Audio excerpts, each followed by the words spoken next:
The ocean doesn't announce its changes.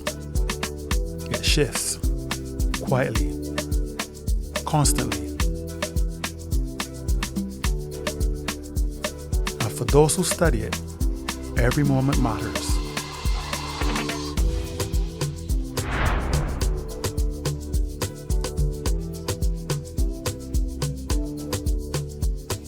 Now, you're probably asking, why does the Barbados Meteorological Services have a drone competition going on? Two reasons.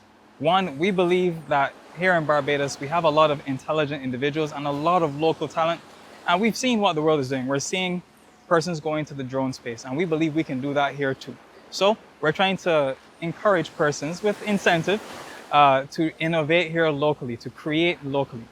And the benefit for us at the Meteorological Services is we're also getting into that drone space. We have our own drones currently, but we're also seeing the potential for persons to make drones for meteorological purposes here in Barbados itself. Now, what do I mean by for meteorological purposes? What does a drone have anything to do with meteorology? Meteorology requires a lot of data.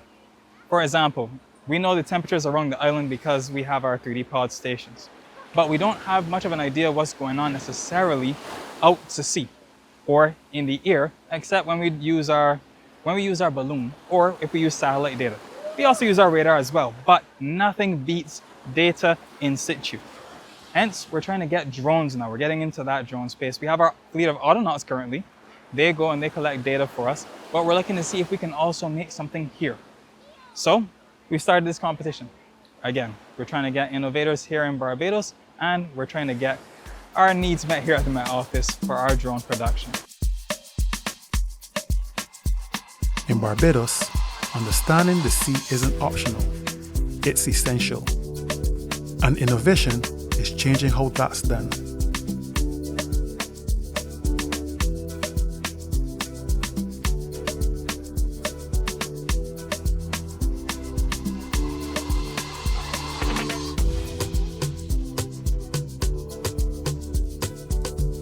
The one thing I would like to stress on, I mean, it's just not a case where Met Service just picked up and did this competition.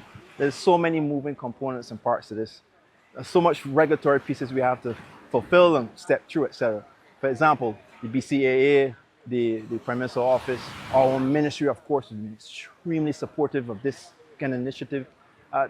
Those are things, and also can't forget MISS, of course, that we've been always communicating with in terms of sharing ideas about technology and our expertise that we've even been developing at BMS. Sharing that nationally and MISS sharing also back with us their ideas and their initiatives. That is what it's all about, and growing that local capacity. Different teams, different approaches, one shared purpose. The design, we had everybody, it was aerial and marine. Initially, I tried to join for both, but after doing research, I told myself I can't handle both, so I decided to just settle with marine. After the marine, I decided, you know what, I like catamarans a lot. So I would do a catamaran design, but the design itself, being a double hull and white space, I could put a solar panel on top. My drone concept was a semi-submersible ROV. So this ROV would have been able to dive underneath the surface of the water and come back up. And it would have had a tether so that you can communicate with it while it's under the water, because the water attenuates the signals that you need to control the drone. But in the process of actually building that, I ran into some issues, so I was able to quickly pivot to this design, which was reminiscent of my control systems project back at UE. Well, it's a pretty tried and tested concept. This was based on the catamaran. So I use that as my base to develop the marine drone. The feeling hasn't set in yet, for sure, but I know when it is I get home, I'll be able to give you a more definitive answer. But for right now, it feels good. Out here, nothing is controlled.